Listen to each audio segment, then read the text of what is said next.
สบายดีพี่น้อง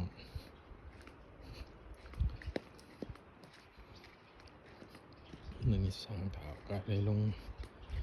มาถาของมาจอบเบิ้งเรือมายามบิดยามมองปกติ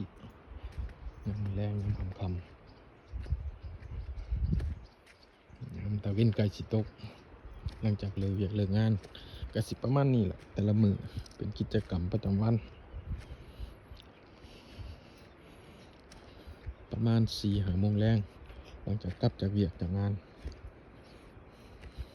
จากการไปเป็นช่างเฮ็ดเทือนสร้างบ้านกะลงมาถาของประมาณนี้แหละยามเม็ดยามมองยามเพียกจอเพื่อนนี่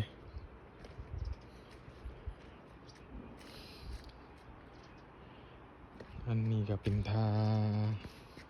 บ้านเนาะเป็นทาบ้านของทาบ้านสร้างทาบ้านอุปทา1-2 คอนแข้งชนขีด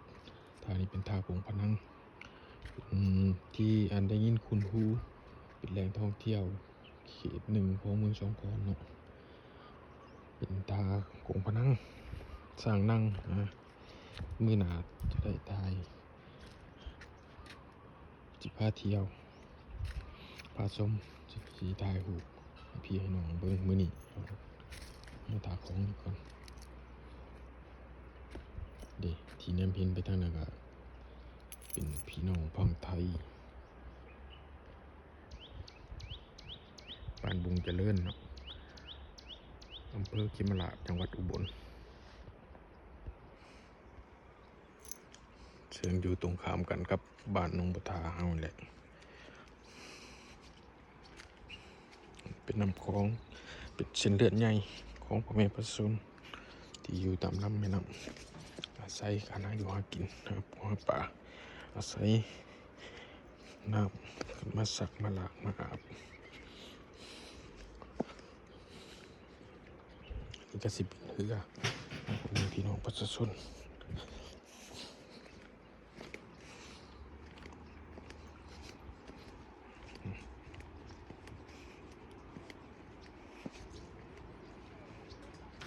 โดนลงมาเถื่อ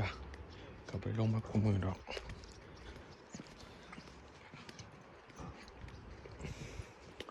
ช่วงนี้ปลากระสิอึดแน่ช่วงนี้เพราะว่ามันเป็นน้ำแรงเนาะเดือน3 เดือน4ช่วงสิฮอดสงกรานต์น้ำกระใสเท่าก็เริ่มเกิดแล้วเริ่มร้ายแล้วเท่าในน้ำของเท่าเขียวๆใส่เบ็ดสิมองกับบ่ได้มันสิมาผ่านมองผ่านเบ็ดเฮ็ดให้เบ็ดมองขาดจังว่าสร้างเท้าก็พอแต่มาเจาะเพื่อมาซาน้ำผู้แลยามน้ำลายจังสิได้เฮ็ดได้หายามบ่ได้ไปเวียกไปงานไปแล้วยามพ้นยามลงไห้ลงหน้าหลังจากเหลียวหน้าฝนผ่าลงกะสร้างเท้าก็สิบ่ได้ไปเฮ็ดเวียกเฮ็ดงานเพราะช่วงนั้นสิบ่ค่อยมีงานเฮ็ดปานใดก็สิได้ลงมาหาอยู่หากินมาหาปูหาปลาพอได้เลี้ยงลูกเลี้ยงเต่าแล้วตามพิถีชีวิตคนริมโขงเนาะพี่น้องคลิปนี้ก็จบสำเนียงเนาะพี่น้องเดี๋ยวคลิปหน้าสิพาเบิ่งพิถีชีวิตการดำรงชีวิตของสร้างเท้าการทำมาหากินว่าเป็นแนวใด